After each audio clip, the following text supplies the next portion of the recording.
To WBNN, Beverly Nation, live from Lagos, Nigeria, via talkshoe.com. I'm Queen Visionary Angela, walking in purpose, using my voice, my platform, and my assignment to bring conversations that matter to the people. Tonight we speak truth. Tonight we stand for awareness. Tonight we ask, when will justice be for us? When will truth rise from the dust? When will families be heard? When will power honor words? We won't be silent, we won't fall. We stand in purpose, standing tall. For every name they try to hush, when will justice be for us? When will justice be for us? Queen Visionary on the mic, purpose in my soul, broadcasting from Lagos, but the mission is global. Class of 2020, I rose through the flame. Hall of Fame, intranees, still honoring his name. Host of the year, lifetime achiever elect. But titles mean nothing if the people ain't checked. When God gives a voice, he gives assignment too. So I stand in the gap and speak what's true. Tonight we talk Karmelo, Fitz and Anthony. A case with emotions, questions and family. This ain't about rumors, hate or attack. It's about truth, awareness and bringing facts back. It's about the voices they tried to ignore, the names swept away behind closed doors. When will justice be for us? When will truth rise from the dust? When will families be heard? When will power honor words? We won't be silent, we won't fall. We stand in purpose, standing tall. For every name they try to hush, when will justice be for us?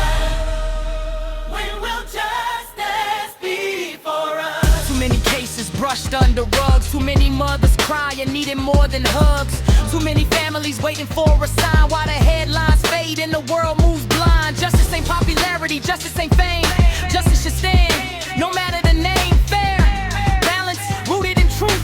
Protecting the future, protecting our youth. We organize, we pray, we advocate loud. We lift every story, lost in the crowd. Lava vents, not rage, but truth must rise. With faith in our hearts and fire in our eyes. Stand up, stand up. This conversation is not about rushing judgment. It is not about misinformation. It is not about attacking anyone. It is about awareness, advocacy, community, hard questions, and standing in the gap. Hear us now. When will justice be for us? When will truth rise from the dust? When will families be heard? When will power honor words? We won't be silent, we won't fall. We stand in purpose, standing tall. For Karmelo and thousands unheard, we lift our voice, we spread the word. When will justice be for us? When will justice be for us?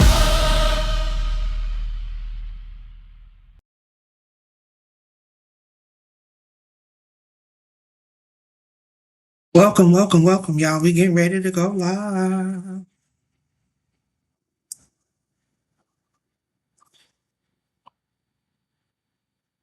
I'm currently waiting to go live on the WBNN. I want to welcome you guys tonight for another episode. Thank you for joining me on tonight. We are in for an amazing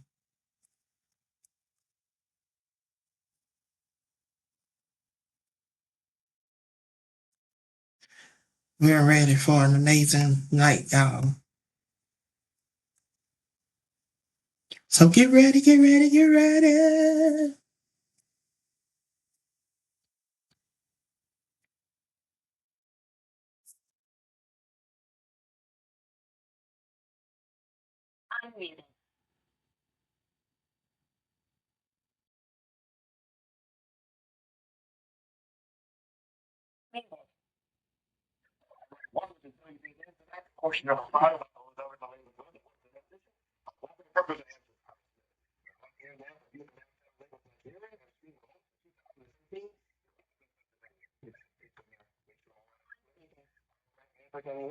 I can.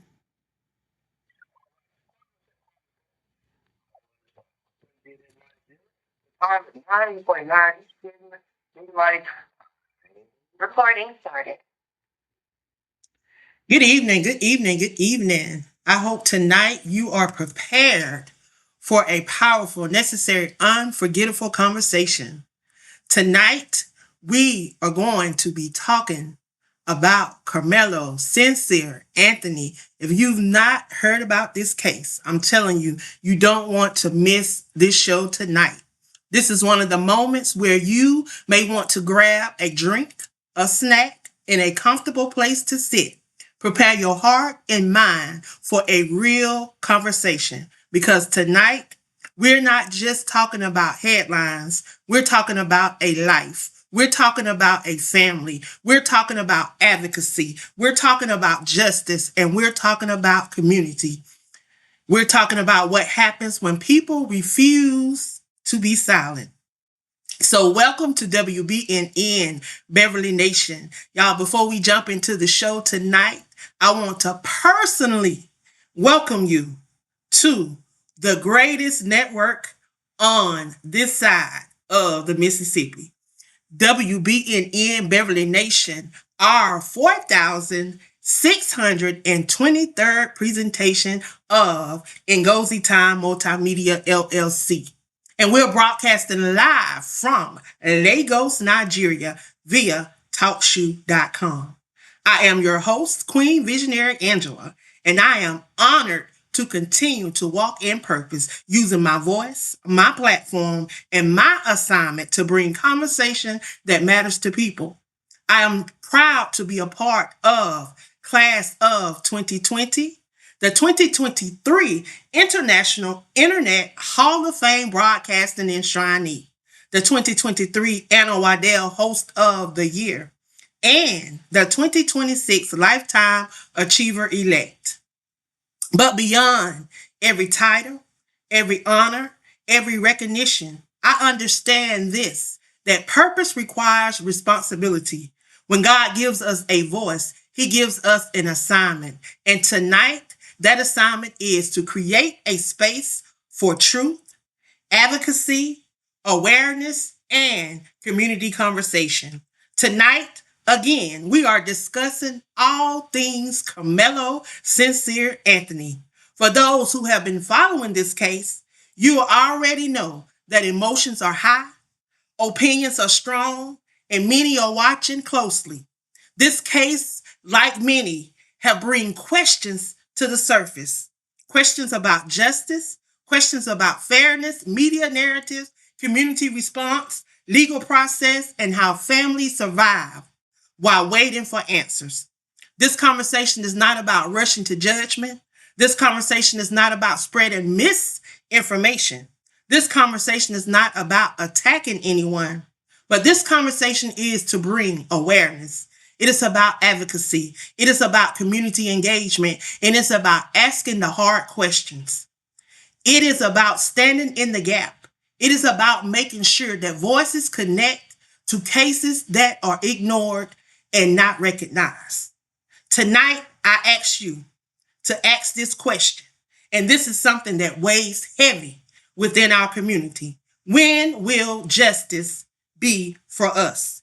For a long time, communities have felt unheard. For a long time, families have felt that their stories were not being told. Far too long, people have had to organize, pray, and advocate to demand that humility not be forgotten. Justice should not depend on your color, your status, your pay scale, nor popularity.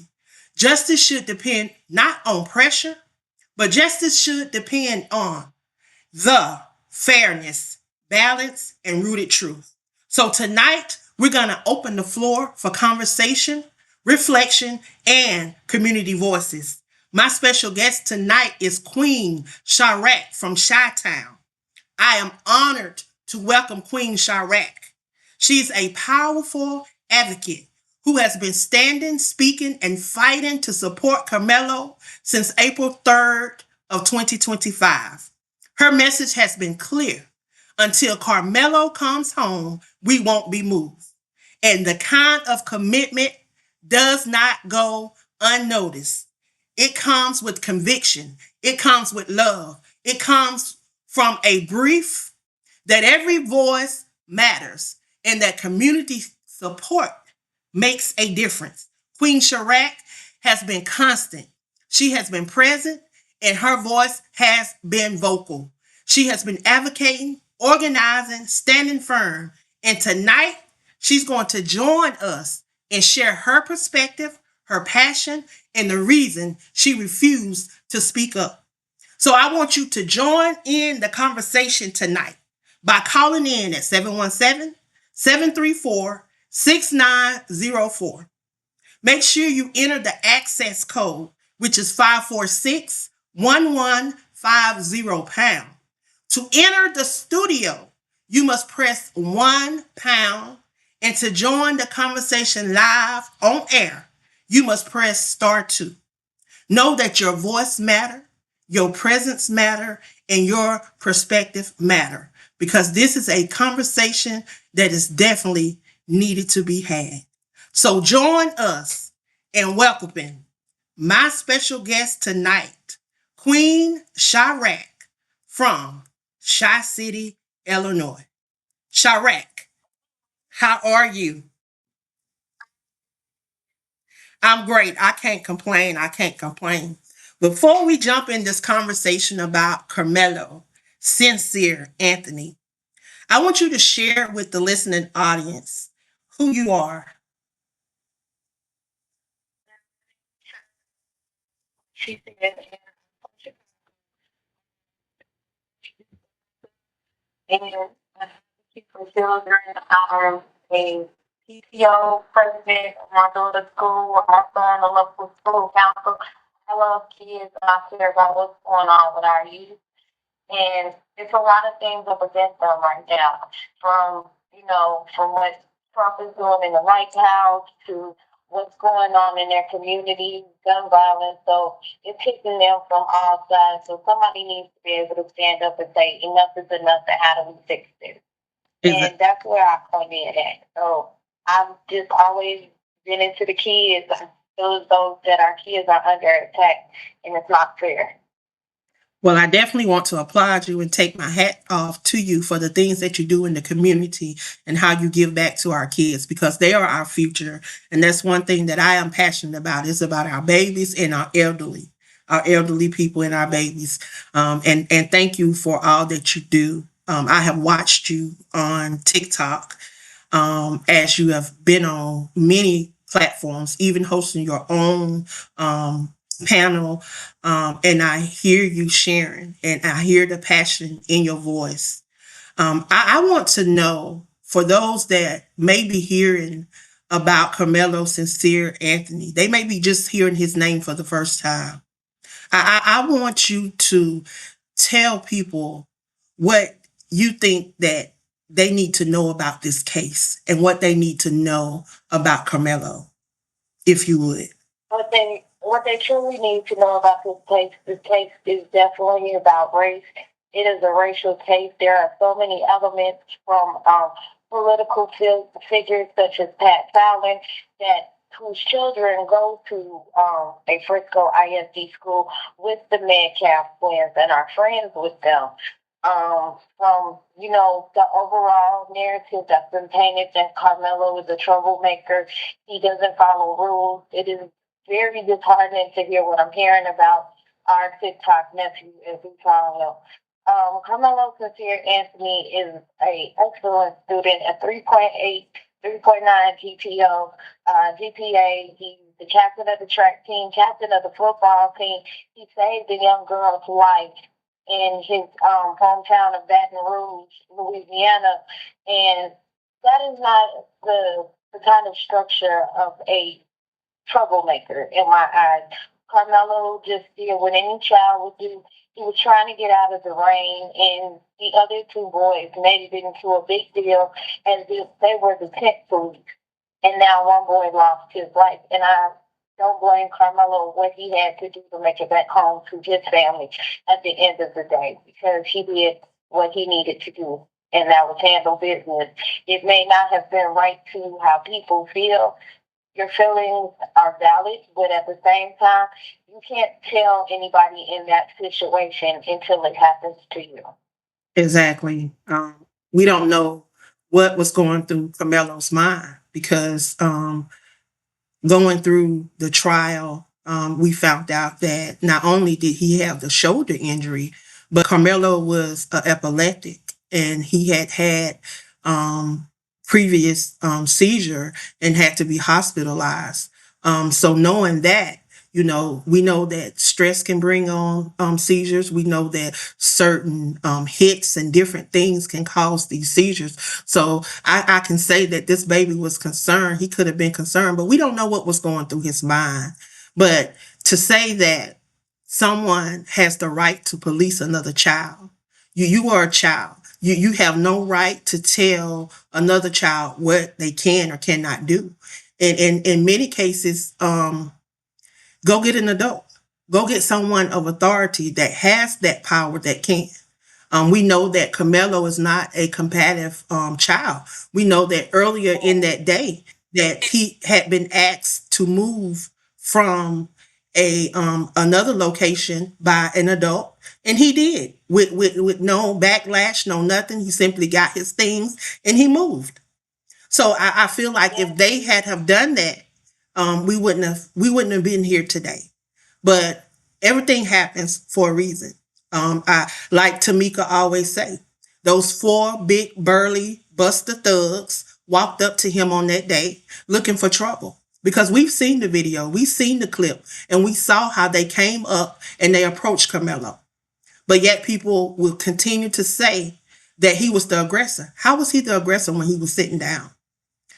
I don't And I'm understand. glad that you brought up the video. Now I want to make this very clear to people that's listening. The video that was released on Juneteenth was to pacify black people, Mhm. because that is not the video that people in our community, our little TikTok family, that is not the video that they had to sign up at Frisco ISD. They had to sit on the list and be selected to go to Frisco ISD to see the video for themselves.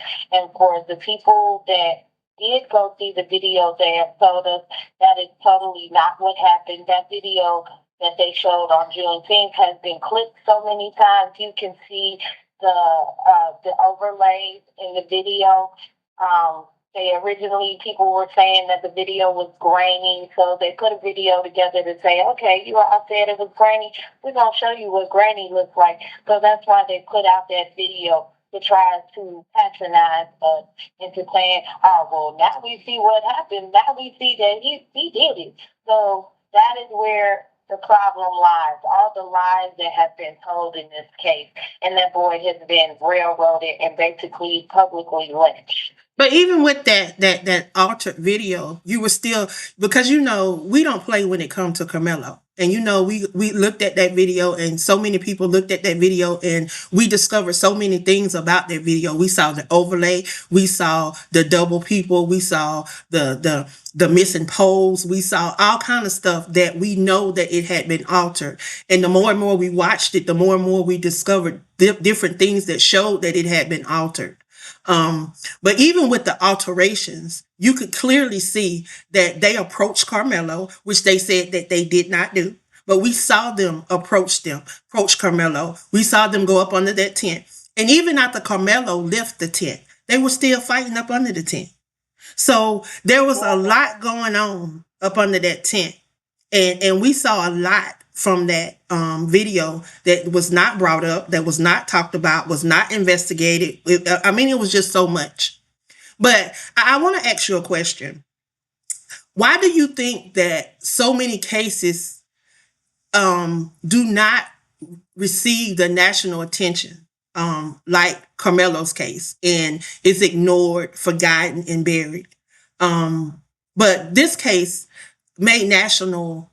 It made global news because we had people coming on our panels from Africa. We had people coming on our panel from the UK. We had people coming on from all parts, even Australia, to talk about this case and to debate about this case.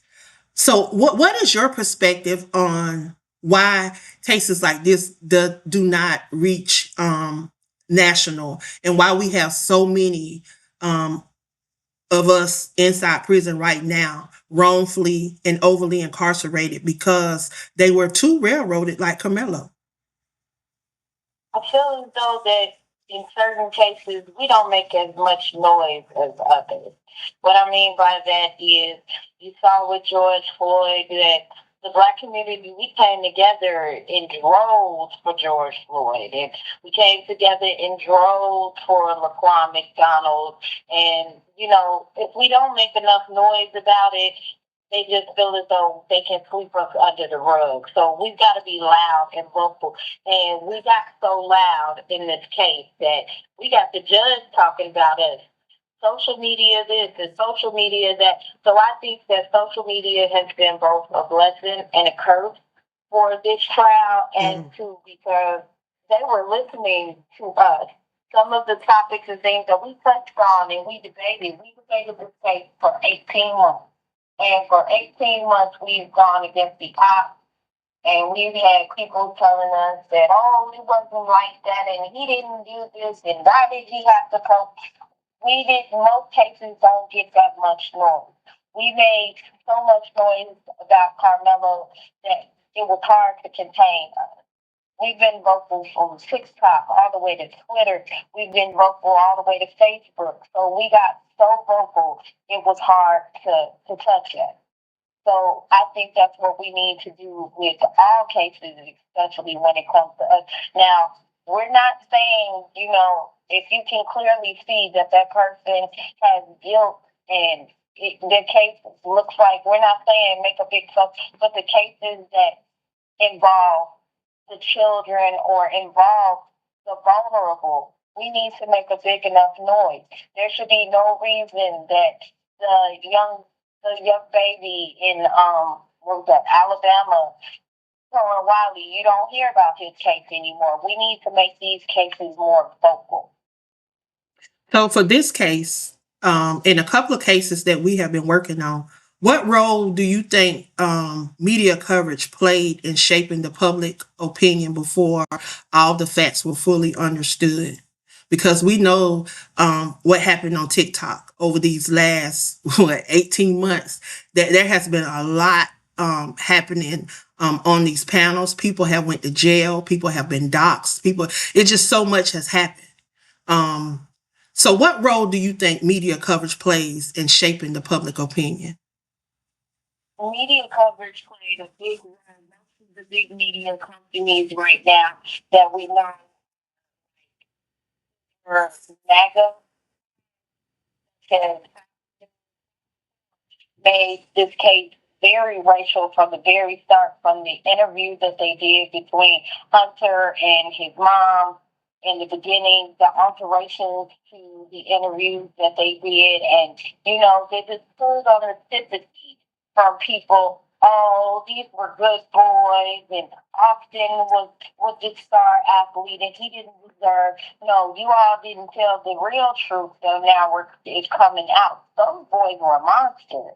But of course, they're always gonna smear the young black boy who's a straight A student, never been in trouble, had two jobs, and kept an A average, and got his first car at 16.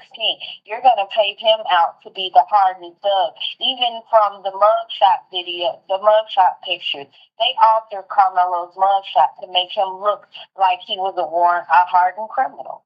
So media has played a big role in this case on smearing Carmelo to paint him out as America's nightmare. And not only that, we know the day after, even the day of this incident, the victim's family took to social media. They took to the media the very same day to put out this narrative about Carmelo. They spreaded the narrative that Carmelo came from a broken family. They spreaded the narrative of all sorts of stuff. In reality, everything that they said was a reflection of their own lives when their kids were the ones that came from the broken home. Their kids were the ones that were bullies, known bullies within the community. And as we have been going through this retrial, this motion for a retrial and the recusal of Judge Roach, Cockroach, we've learned so much that was withheld during the previous trial about Carmelo. Not Carmelo, but about the twins that could have helped Carmelo in this case, which was just disheartening. I want to know from your advocacy and the things that you have done in the communities that we are a part of on TikTok. How do you think communities can make sure that cases like Carmelo do not disappear from public conversation? Because we currently have another case, the Nolan Wells case, and we have seen that some of these cases have they come up and then they dwindled away, because I don't hear people talking about Daryl Lowry. I don't hear people talking about Daniel Irvin, who was drowned in Dallas, Texas. Two white kids, one and they were only charged with tampering with evidence. Um, who is it? The one in McCormick, South Carolina. Daryl Lowry, 13 years old, had only been in that foster care for 12 hours. That baby was stabbed and held under the water until he drowned by two white kids. You don't hear conversation about those. You don't hear conversation about those. But I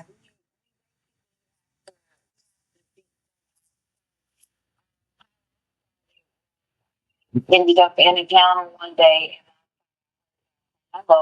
and here, and I just sat back in the room for a while and I listened. And then I went online and started doing my own research. So when you hear these names, I look them up. You hear them, look them up. And you're like, okay, that's what that is. That's who that is. And you piece together all the information that you need to build up the case for your own understanding. And then you find your areas, whether it be TikTok, whether it be Instagram or Facebook, you find your area and you sit back and you watch, and then the more comfortable that you get, that's how you engage and you make a big fuss and be like, hey, we need to put this out here. So find like minded people like yourself to come together and you all form that bond and you all can talk about these cases and put them out in the open and make them, more relevant than what they would seem to people that aren't us. right. So, what is advice that you would give the listeners that are tuned in about families that are fighting for justice? What type of support would you say that they could offer a family that is going through something as a community to rally around those families? I would seriously tell them don't be afraid to use social media as a tool. Don't go to the mainstream media. You're not going to find any like-minded people that think like you because they're biased and they all think that, oh, so all black folks are the same. So find you an avenue, whether make a post on TikTok, make a post on Facebook, make those posts and put it out there so they can get traction and be shared out all across the globe and get people talking. Um, Case in point, Nolan Wells' mother, Miss Christine posts almost every day. Not even just about Nolan, she posts her own content. So she's putting it out there, hey, I need help with this. Please, if you have any information, and it'll draw people in to get them to see, hey, this is something that's a big problem right now that we need to focus on. Let's see if we can help and share it out. Get people, other like-minded people, and start your own panel and say, hey, I've got this information. I want to talk about this. Draw in people that will push out things tremendously for your situation and find you possibly an advocate who is willing to help you. 50 Right. billion Tiffany Billions has done wonders for the Anthony family. She is the one that discovered that there was a video from Frisco ISD after they lied to the Anthony family and told them that there was no video. She's one of the names that they keep calling out inside of that courtroom. They mad with Tiffany right now, and they've been dragging her inside that courtroom. King Cass, it's just like when you got a voice and when you're willing to speak up and speak out, they don't like you. They say they call us the disruptors. They say that we over here on TikTok. Well, y'all know I sit down in the comments. I only come up sometime when they want me to pray. I'll send information in the back, but I hardly come up on the panels. But I support from down in the chat. I send my little coins. I send my little gifts and just support and encourage from down in the comments. But I appreciate everything that y'all do. I support a lot of different panels. I have to give a shout out to my little brother, TikTok governor, who is also from South Carolina. We are from the same area in South Carolina. He's from one town and I'm from a town. Well, I'm from two towns over, but we freaking some of the same areas. And he does an amazing job over there bringing information and allowing a platform for individuals that want to come up and talk facts about the case. And one thing I love about you guys is y'all are fact based panels. Y'all don't want nobody coming up with their opinions. Y'all don't want nobody coming up with what they think. If it's not factual, we ain't hearing it. And that's what I love about a lot of you guys over there on TikTok. And I have to give a shout out to all of those that have been going. You know, we were stretched out this week because there were a couple of cases. There were two other cases that were having court appearances this week. So there was three cases that we have been advocating. Bug down in Alabama. There was a group that went down to support Bug and his family, and then you had we're having a rally. There's going to be a rally tomorrow down in Mississippi for Nolan. We have some panelists and some advocates that are going down to support the Wells family. So I'm just so proud of all of you guys for the work that you put in. I'm telling you, these are some 24-hour, 7 days a week, 365-day advocates. They don't stop.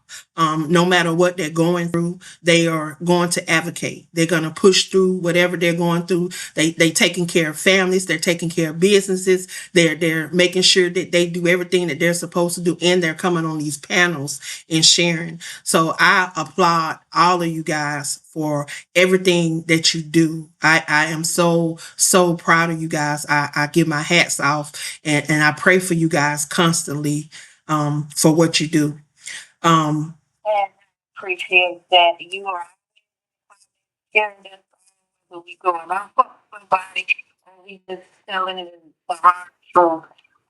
But I do want to make sure that I shout out, like you said, the TikTok governor, constitutional. He's always on us, but he is nothing but factual because that's all we want to tell is the facts because we don't want to push the narrative that we're, favoring any one party. No, that's not what we do.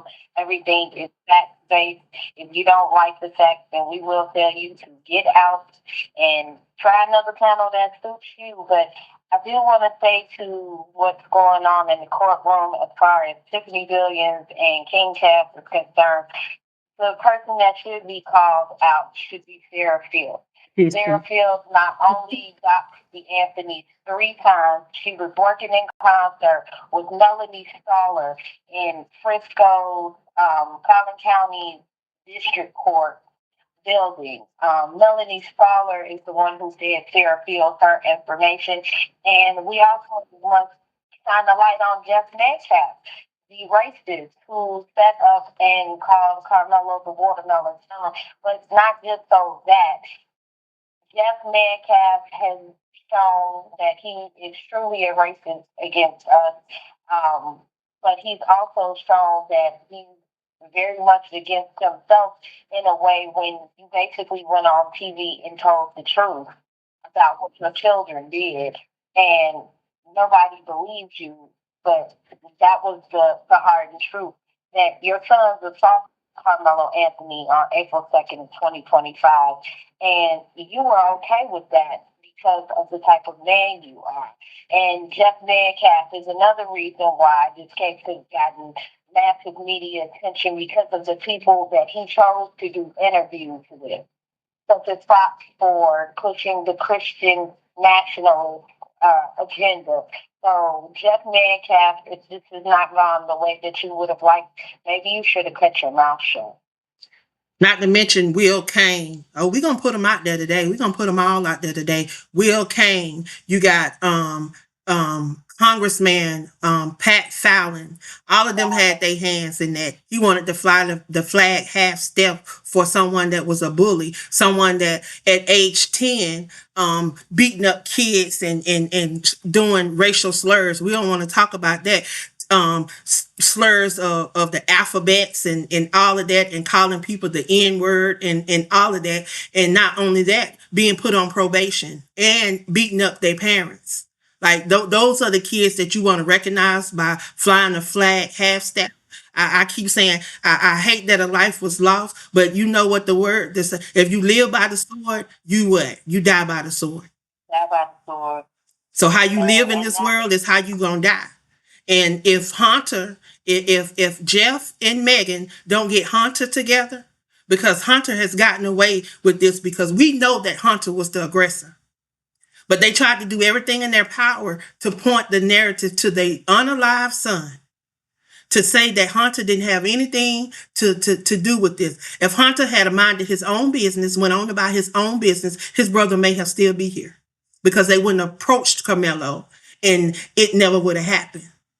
So sometimes you got to think about what you're doing and what your kids are doing. Because if you can send a child to counseling, they can go to a 12-step program within a church and still learn nothing. Then you got to look at what you're doing, what you're pouring into your kids and what you're putting them around. Maybe you need to try something else. Maybe you need to get some real professional help because there's evidently is a problem. And if the problem's not addressed, just because he's gone off to college, let me tell you, we see what happened in the Kendrick Johnson case. The kids that were labeled in that case that nothing never happened. The young man, the main perpetrator that they named in that case that was never arrested, went on off to college and got involved in some more stuff and was arrested. So if you don't deal with them, if you don't take care of it, it's gonna happen again. He is going to come up on somebody and he's going to try those bullying tactics that he's tried with all of these other kids that he's terrorized in Frisco, Collin County, because there's a lot of kids that don't have nothing good to say, nor the parents have good to say about those twins, nor their parents. And for them to have terrorized kids like that, it's that he gonna do the same thing out there at the University of Arkansas. And I want to do the University of Arkansas know of the record that he has. Know that he's been on.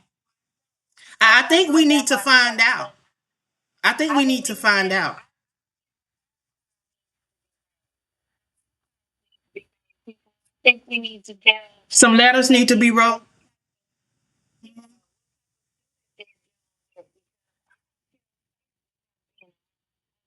right. And the fact that they have racist ideologies, we're talking 10 years old people, they Hmm. were put on probation for racist vandalism, saying to unalive black people and saluting to Hitler of all people. So that's not taught behavior. That's taught behavior, but it doesn't come from out the womb. You have to be raised like that. I mean, Grandpa did call Drew Anthony the N word Hmm. when he went over to apologize and tell him how sorry he was for their loss. And you called that black man. You told him, "Get away from me, N word." That's what you told him. And then the daddy get on So TikTok and on a panel for 15 hours, ranting and raving and throwing out the N word, called a black female A N loving B. A N loving B. Oh, I forgot about the whore.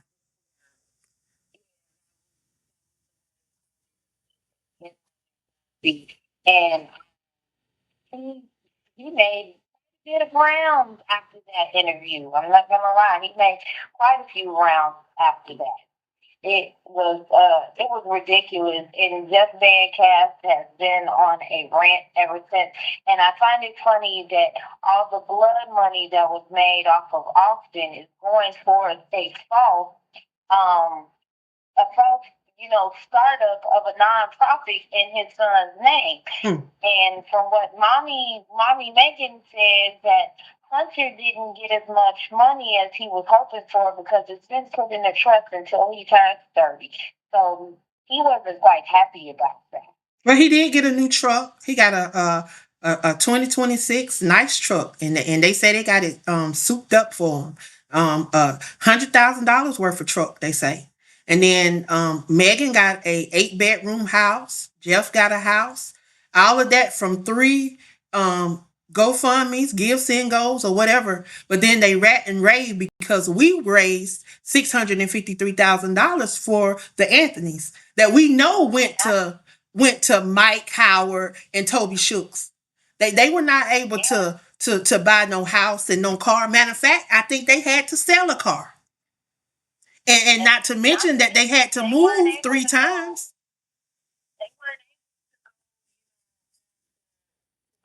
to go over the summer because that's what Hunter was for the summer. Him and his friends went to Italy. Because Jeff had said he had just came from out of the country. Why? You were aiding and abetting your son.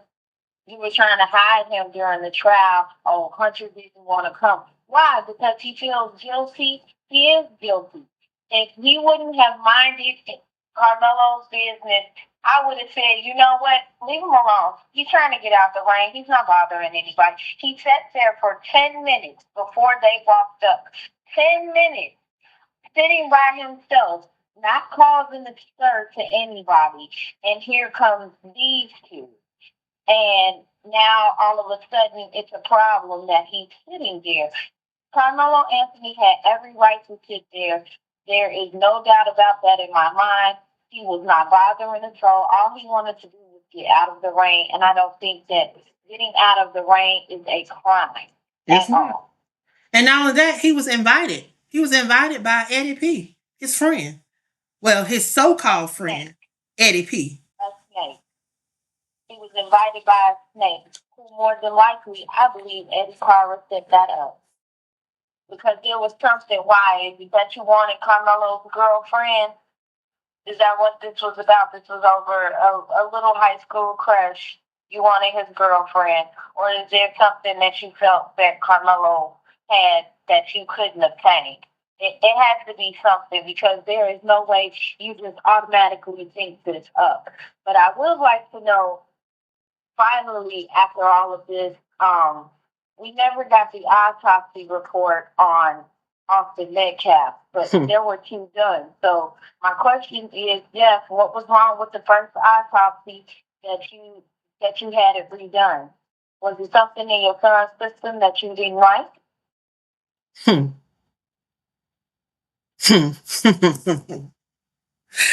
Why do people normally get a second autopsy? Toxicology report. Because they don't like what is in the first one.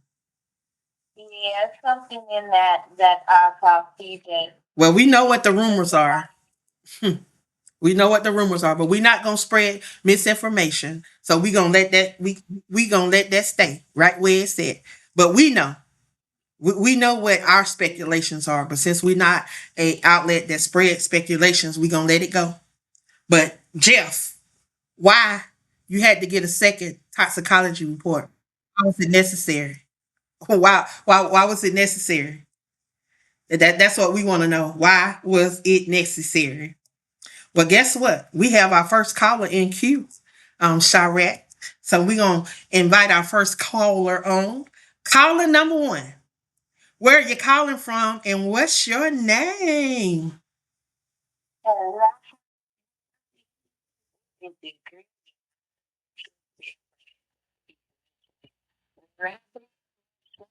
He's loving it. We need to have more of these shows. You know, you guys are hitting it right on the nail. And I just want to add, listening to the bill, it's it's money and power. You know, is the division, and we we we come a long way throughout history, but we have to be realistic. Racism is very real. It is a behavior, and while I'm listening to you young lady speak, I'm like, this is just, you know, someone I'm picturing stature, money, and influence, and that can trump everything. So, and usually individuals like that, they teach their kids, you're invincible. You can do the lingo. You can, get away where cover the wrong because you teaching them to have that power, hatred, as if others are beneath you, degrade you. You made the point that he was invited by friends, and that's a lot of kids within the same racial background. Not everyone that comes out in your face is your friend. And when you have people that say you have an inner light, whether black or white, they'll put you up in situations that you are. Now, when we add maybe racial discrimination or hatred, it can be deadly because it's like I want to teach you a lesson, right? You're beneath me, and I can get away with it. Just when I'm hearing this and you're asking no questions, like why aren't all these cases? And I'll say a million times, unfortunately, technology, I keep on you maybe stated that it's it's a good thing, but it's also a bad thing. You have poor views. People have to understand that. True journalism is a loss. True journalism was just, if you guys hate it, I'm depicting the fact that you destroy yourself. I find that a lot of these people, excuse me, they're catered to certain certain hierarchy, and to persuade on anyone. And we have to be mindful. And I will please I will advocate with this statement. If individuals are such stature when they've done something wrong and they know they're in the wrong, it's almost like the black child's life is not, like saying we have the money, the power, we have the connection for the autopsy to for evidence or many evidence, but within ourselves sometimes hear people say that in our whole community when something happens, and you can know it. Oh, you're going to find out he probably wasn't squeaky clean. He had drugs, and they're not telling the whole story to protect them. So we ourselves have our own preconceived notions when it comes to certain things. If a child got shot, we must have been into something. We have to get back to drawing defining lines, which goes back to going back to community. It works out in our, we have that expectation about the young kids. You know, they definitely play on that. And the other thing is, we no longer have a lot of people within churches, like certain, NAACP, which, a lot of people these days are like, they become just an entity for the white people. They don't go, they don't advocate in interest. They're not fit, and they work at. So when you are dealing with people of a hierarchy that has money, and you could be all the way right, and you like resources, it's almost like your cry goes on, deaf ears, and you have people with the same issues and so forth. Like, I want to make up advocacy. people use this platform. There's so many platforms with thousands of people on these platforms. And some have overwhelming evidence and others don't have to take the trail. But it is known that this happens. Like who no one's willing to take it on a higher level. It's almost like it's it's okay. You're not governed by entropy. We do full documentation. So where do you go from then? We do have the power of the internet, but where are the real leaders in the community? Like for me, I say being an attorney is a must. And I say that because attorneys today, their bottom line is for making alignments in courtrooms that they sit in every day. Whether they win or lose their case, they're still getting paid to sue you, you know?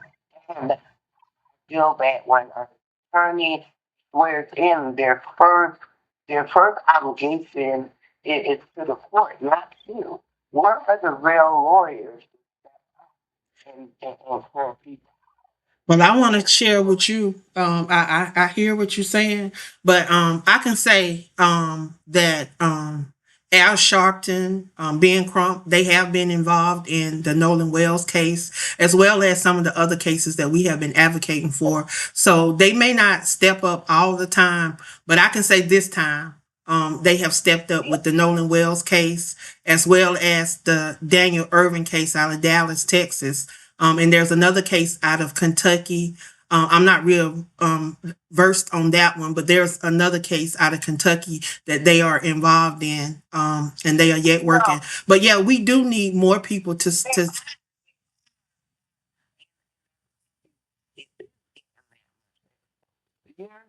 But we do need more people. We do need more people to step up.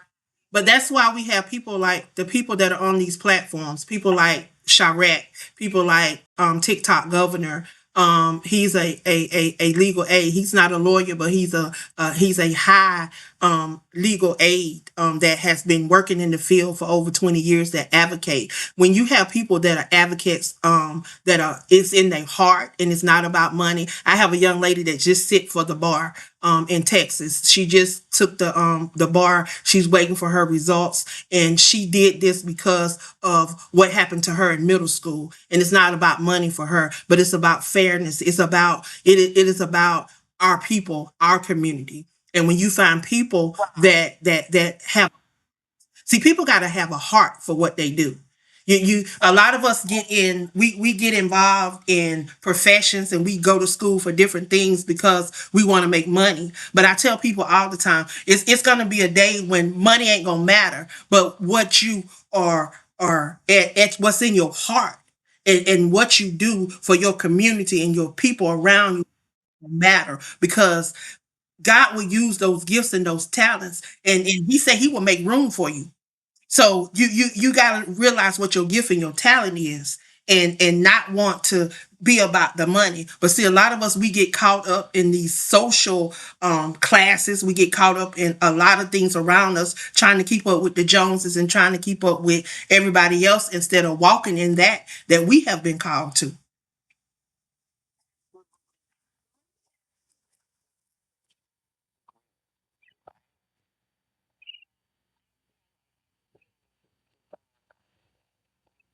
it's some of us we might have exhausted our understanding college or finance.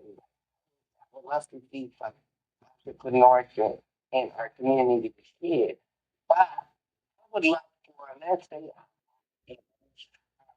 individual, if there was a way for us to train one of them, the ones who are really in it for the life, that you know, because you have someone that can go and I advocate, I argue on my back, but I don't have a degree, even though I can stand there and then they play on it. So I'm like, I wish there was like a program, like, in term where like we can have these apprentices because I believe they have something in the court. And things for AACU, they can sit in the courtroom and be whistleblowers in the sense. I mean, there's a lot of different things that you can do to get involved in learning laws, learning things about what's going on within your community. I know I go and I sit in on these mock trials at a law firm here in Myrtle Beach. They do studies, and these people actually take what we do inside of those mock trials and those mock studies and use them towards their cases. They truly want to know your opinion. You don't always have to have a law degree, because you look at a lot of these people that are advocating over here on TikTok, they're sitting on these panels. They can go inside the courtroom and they probably could have did better than Carmelo's attorneys in handling this case. Sherratt could have went up there and defended Karmelo better than Michael Howard and Toby Schultz. And a lot of them that sit over there on those panels, and not one of them have a law degree. We got a couple people that have law degrees.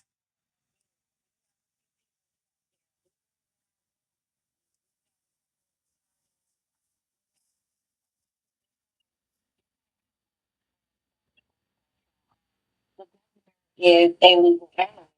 So therefore, his legal knowledge is what he's been giving us, and that's why they followed us so hard for 18 months. Because Right. that's why they referenced social media, because we were spot on. And none of us knew the law before we started this, but I feel as though you have to be sick and tired to be an advocate. I'm gonna Well, read it. Yolanda, I want to thank you for Yolanda is our deputy commissioner here on the WBNN. I want to thank you for pressing star two to join the conversation. If you would please tell everybody when your next show is.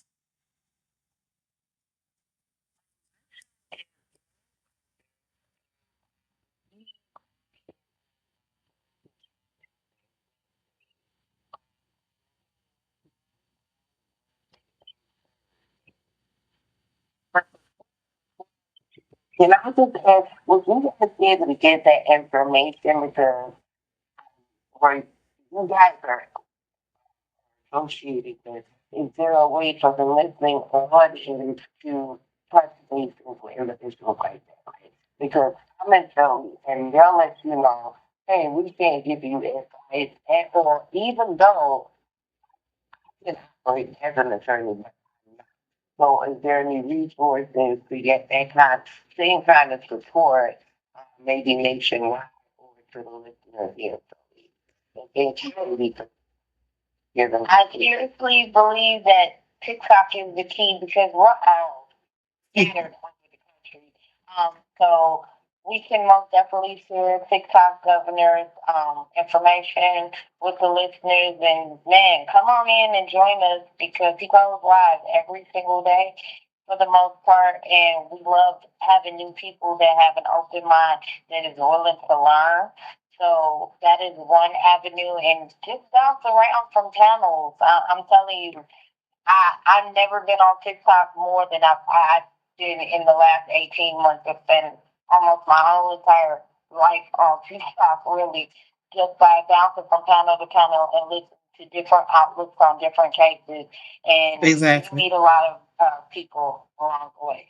I don't even watch TV. I don't listen to the news. I get most of my news from TikTok. I go to panels that I know are spreading facts, and I listen. There's panels over there that talks about political things. There are people over there talking about different cases. They're talking about things that are happening within the community. It is a lot. You just have to pick, the panel that you want to be a part of, and just jump on and get the insight. There's so many people. When I tell you there's so many people, like she say, there's lawyers, there's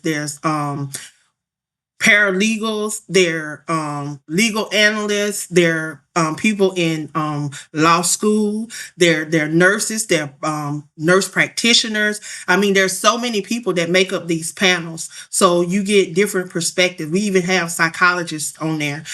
We have people that operate in different avenues within the medical field. We even have people that have done that have done autopsies. They were able to talk about autopsies and different things as we talked about these different cases. So I tell you, it's a diverse, and you can learn a lot, and then you can share your expertise. We are open panels, and like Sharek say, we go from panel to panel.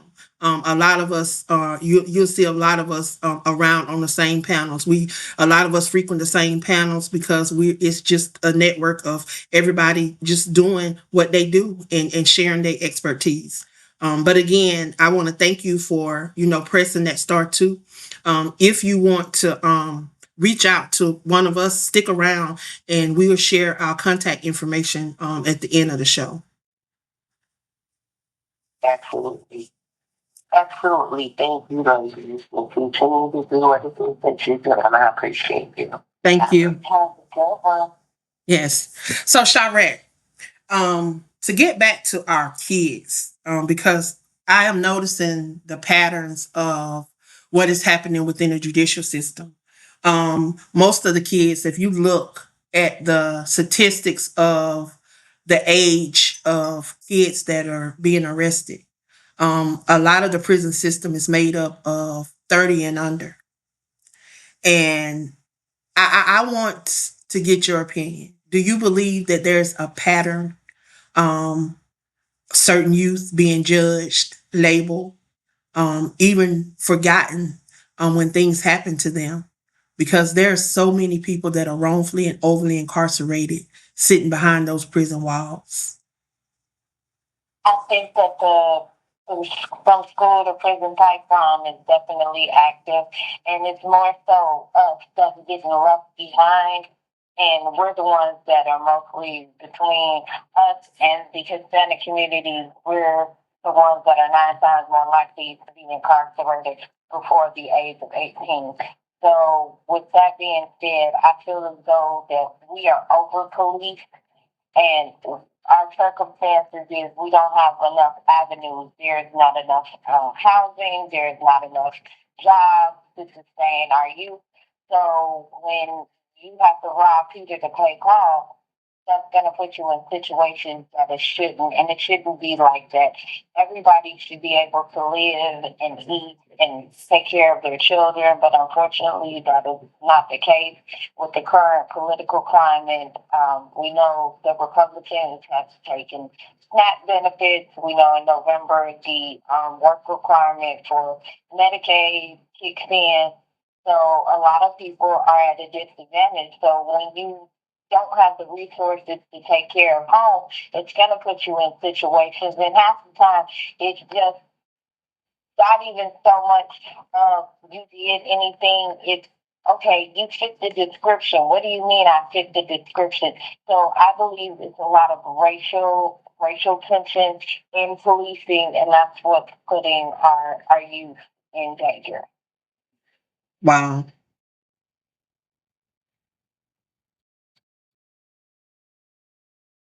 So another question I have, um, we advocate and we use social media as a platform. What are some of the things that people can do with social media besides posting to bring awareness to a lot of these cases that are being overlooked?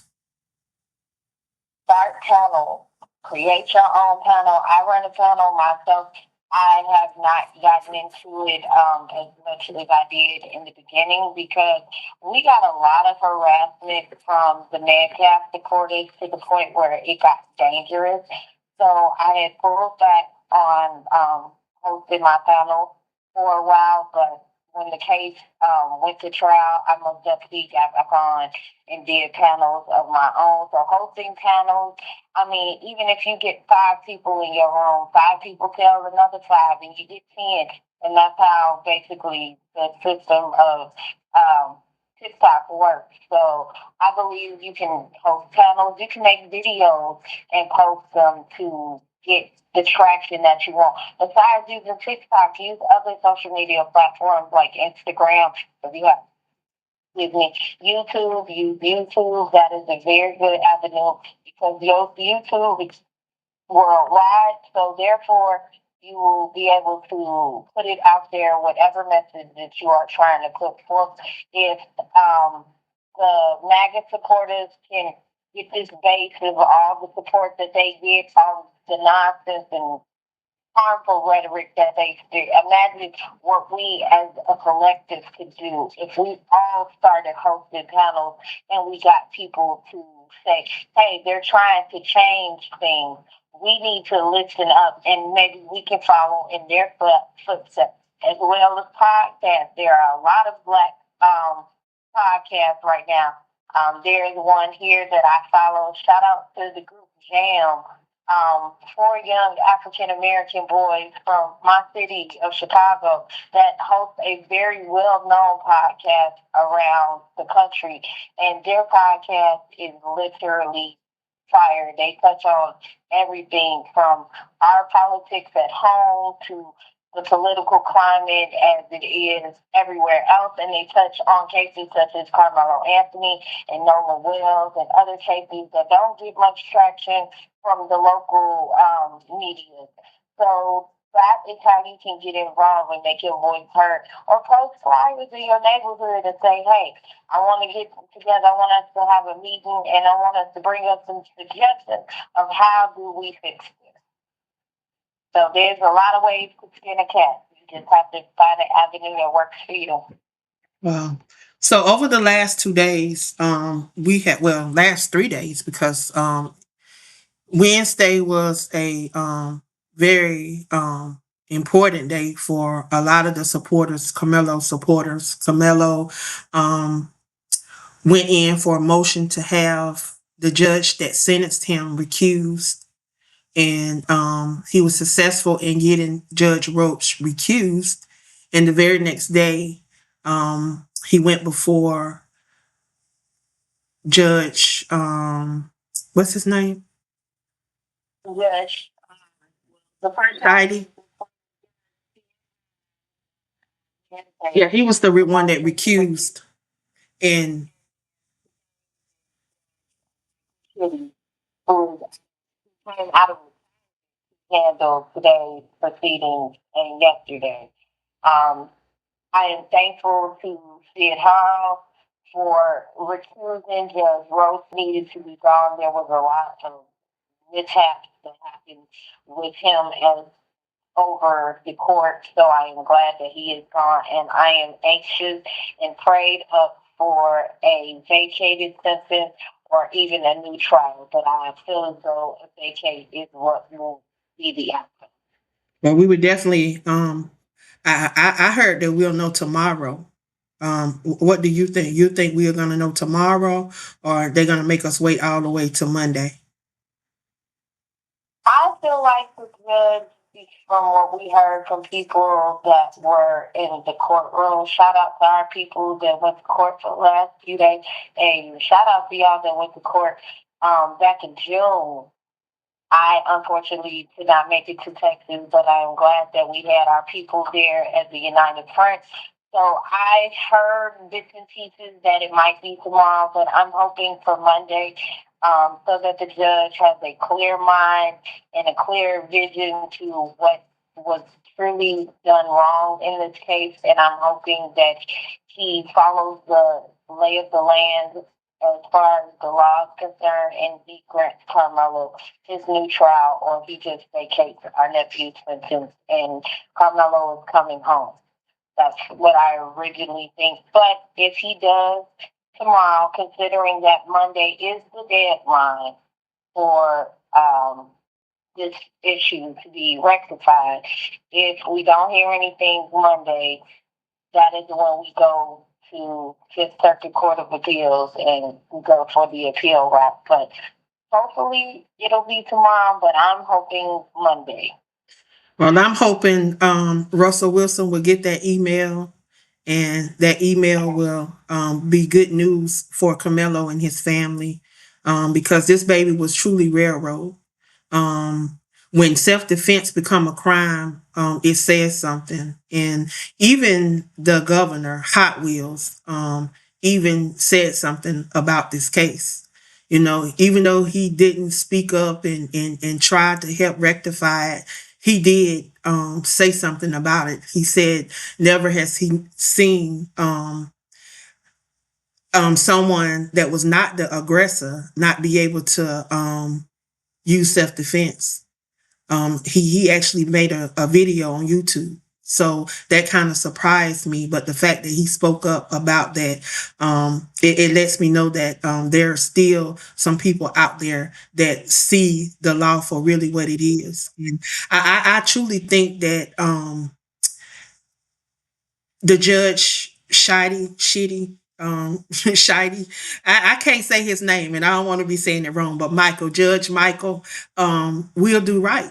I think from what we have heard and what we have seen throughout these last 2 days, he has been very fair.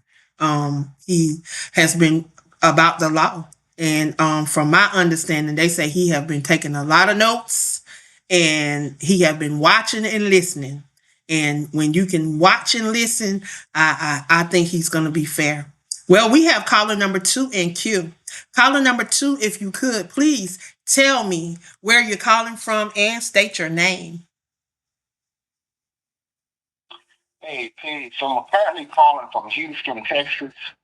My travel name is Huni Bar Cartoon, and my pen and stage name is Master. So Magic Man Haru. How you doing? Spiritual daughter of mine and special honored guest. Uh, wow, what a show, what a show, what a show. But I don't expect anything less from one of the best that have ever done it when it came to broadcast radio. If you don't mind, I'm going to add on to the build right quick. Go ahead.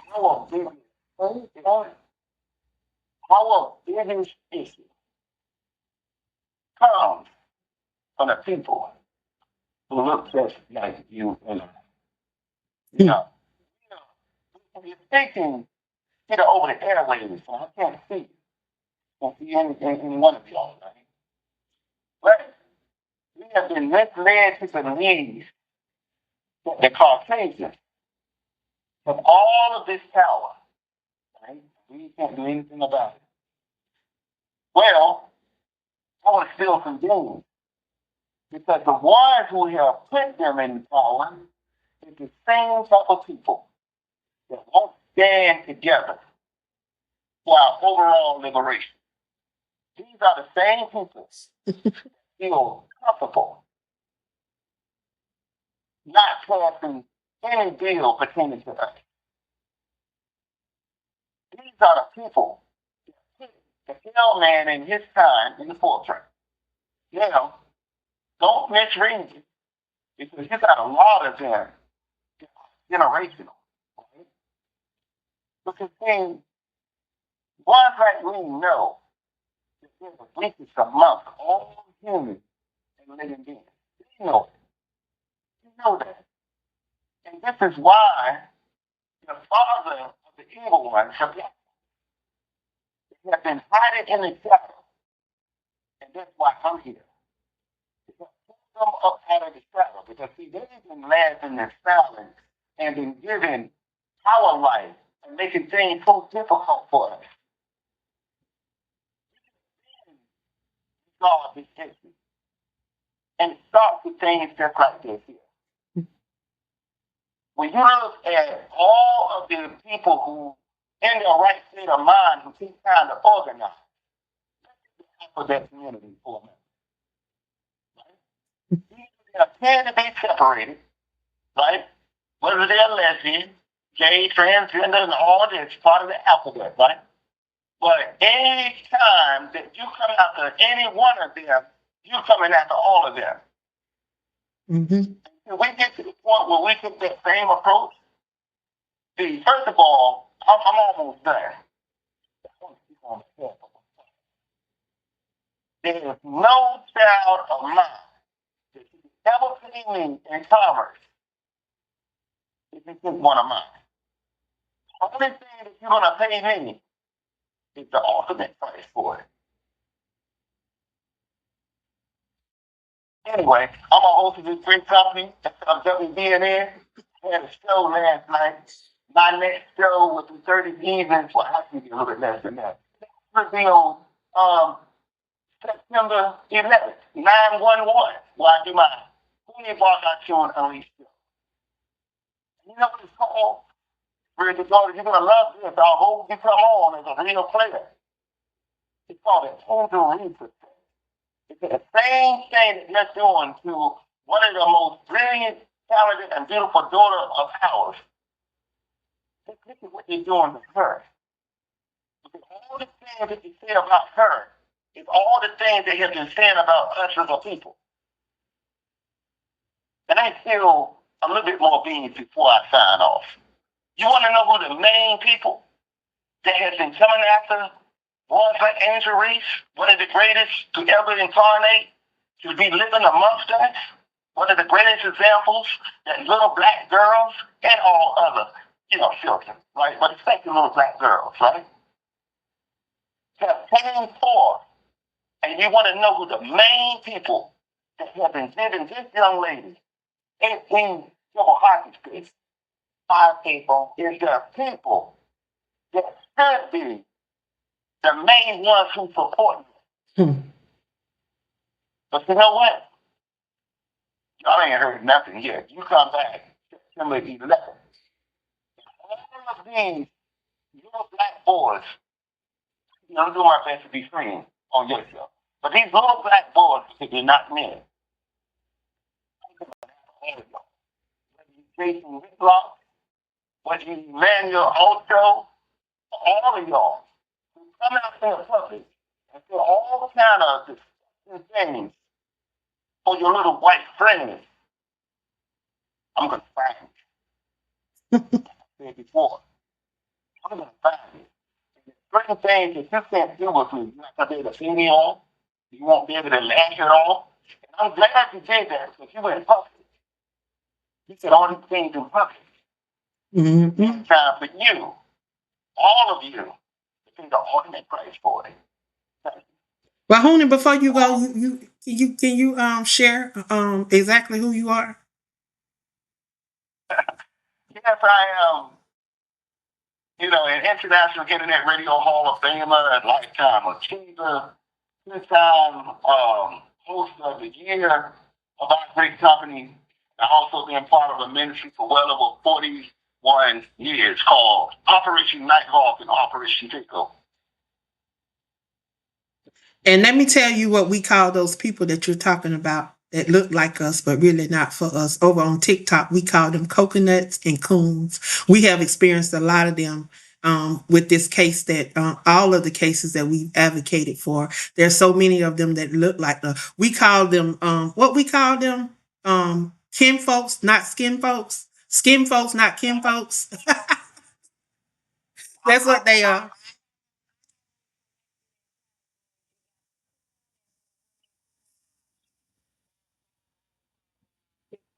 And anybody that is messing with my beautiful, beautiful sister, that Angel Reese, I love Angel Reese. My family loves Angel Reese.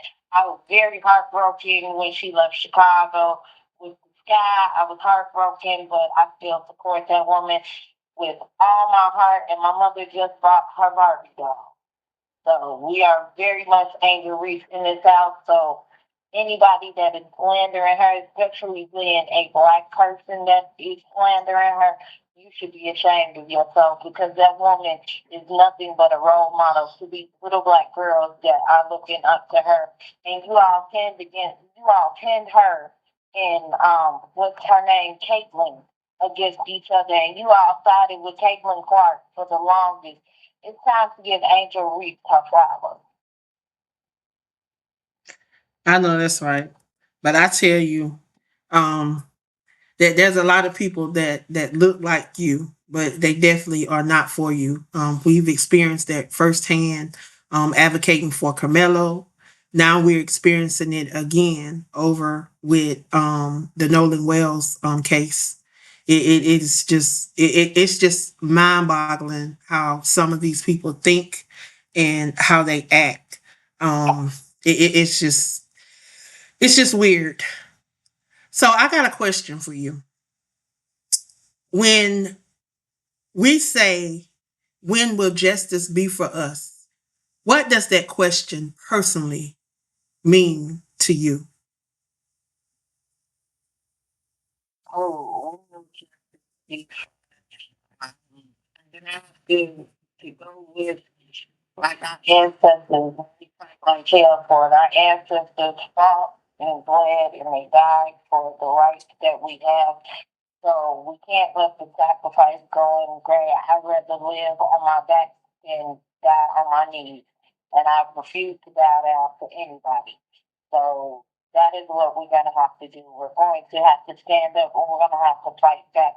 I don't mean physically fight, but I will physically fight if you talk about harming me or my child or my family. I will fight like hell against you. But we've got to stand up and fight. Don't sit back and be timid and not let your voice heard. Speak out for injustice. Speak out what's wrong. If you see something in the political policing term, if you see something, say something. If you see a little black boy being harassed by the police, you need to pull out your phone. Hey, what y'all doing? Hey, kid, what you doing? You all need to start speaking up. Say something. Don't be docile. That's the problem. We've bowed to the white man for too long, and now we have to take that power back. Exactly. We give too much power to that have no power.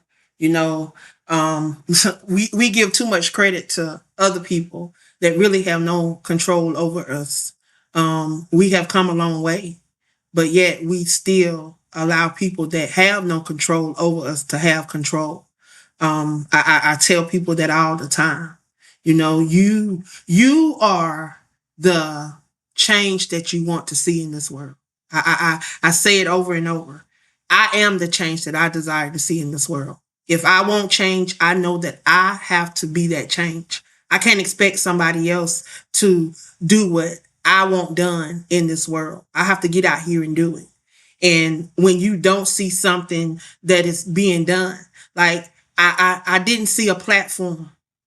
I saw things that needed to be done. I asked people to do things and was getting no assistance. So, you know, I made a way. I made platforms. I built platforms. I built opportunity for other people to be able to have a voice. I'm grateful for the opportunity that I have here on this network. I've been on this network now for 6 years. I celebrated 6 years in May.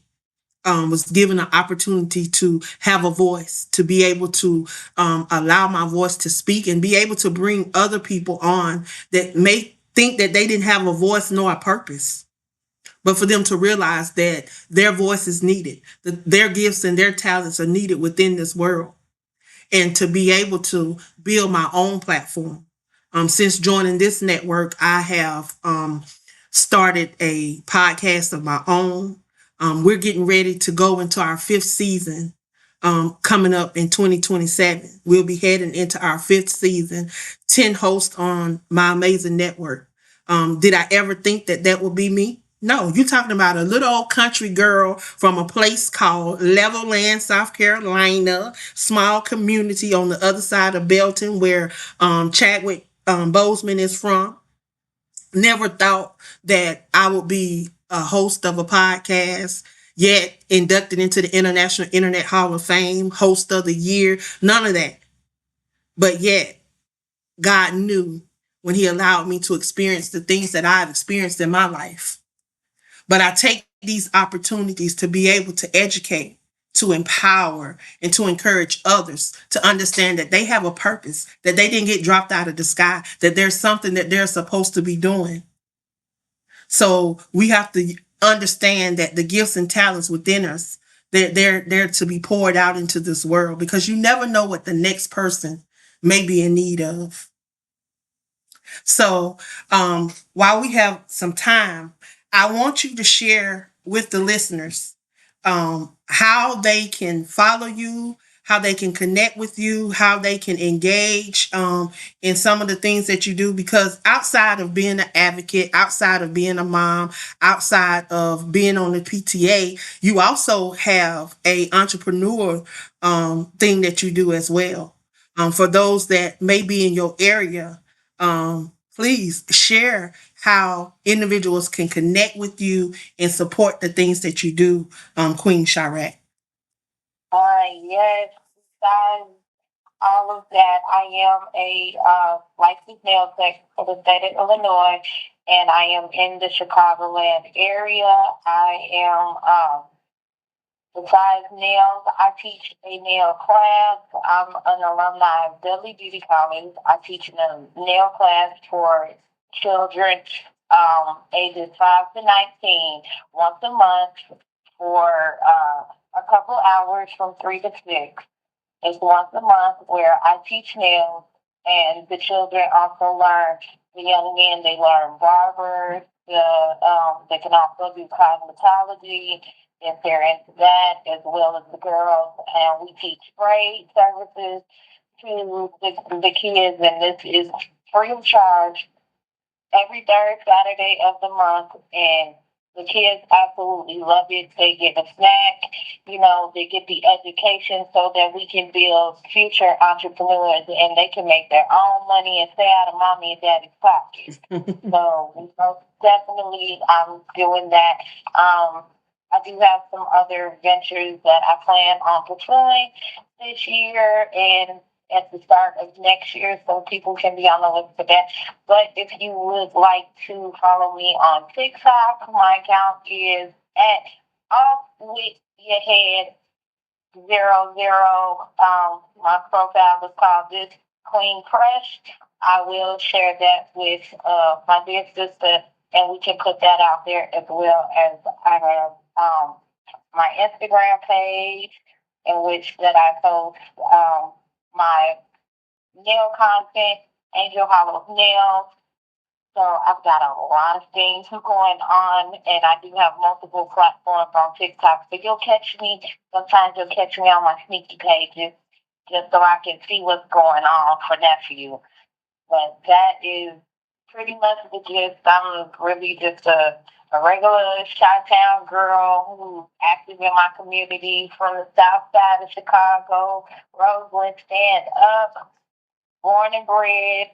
I am just all out with it, and I am hoping to connect with some other people to push my ventures out there, as well as to form partnerships so that we can bring resources back to my community. Unfortunately, the community that I live in, we need a lot of help right now. We are getting a little bit. They will be doing the CTA red line extension close to my home, which is both is a blessing and a curse. Seeing as some of my neighbors have had to sell their properties to this red line extension, but it's good for the community to help bring the community back. So you all can follow me on that journey. I'll be starting recording things so you all can see the progress, and you all can ask questions on how you could possibly help out or ways to start stuff in your community. Amen, amen, amen. Well, definitely, you will be able to, if you did not get the information, you always can go over to my Substack page, Queen of Collaborations. I will definitely have details from tonight's show on that page. Y'all know y'all can always go to Linktree, Queen of Collaborations, and find all of the links where you can find me. Of course, I am on all social media platforms.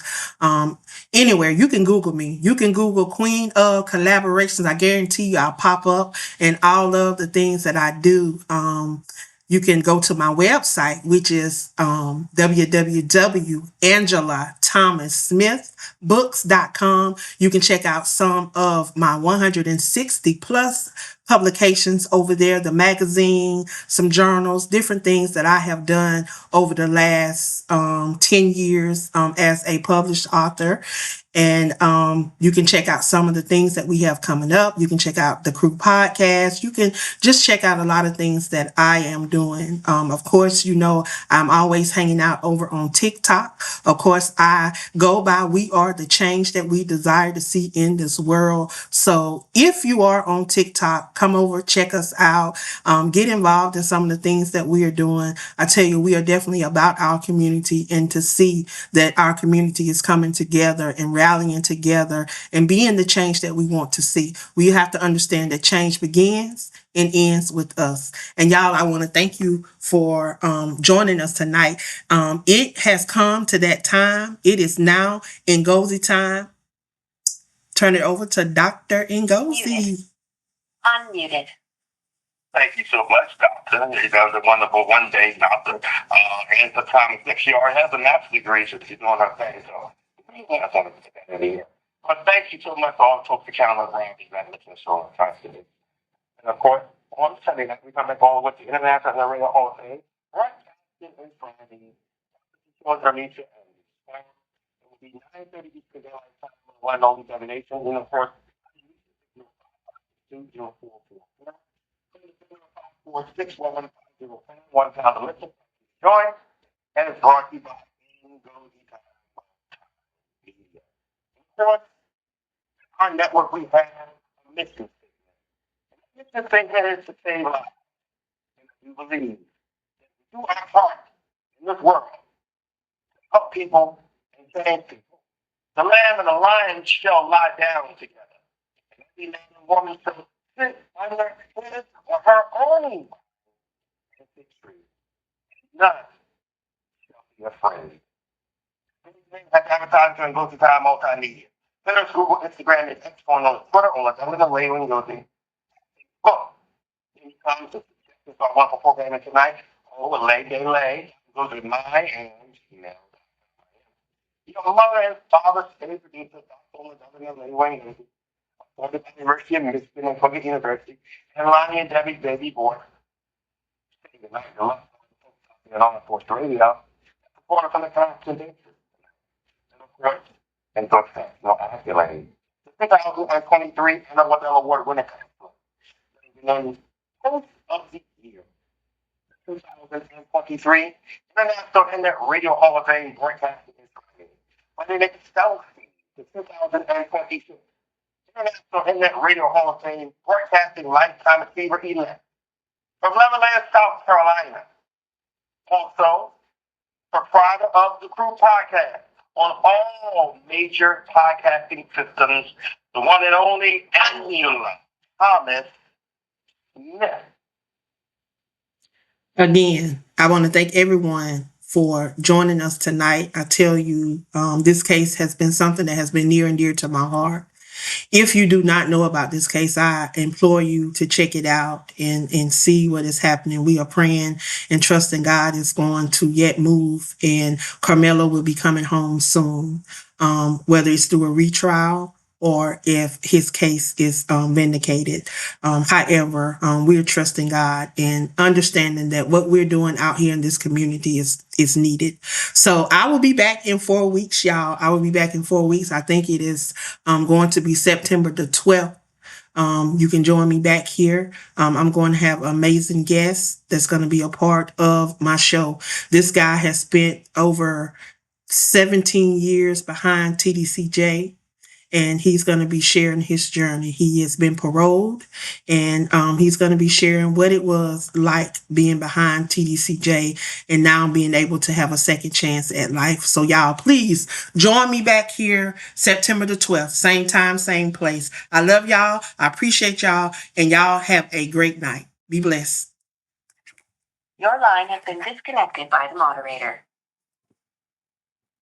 All right. Thank y'all for joining me. I hope y'all were blessed by the conversation, and we gonna leave sending shout out to Karmelo. They thought the truth would stay buried. They thought the story was already written, but what was hidden is coming to light.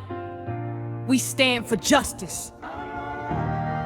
We stand for truth.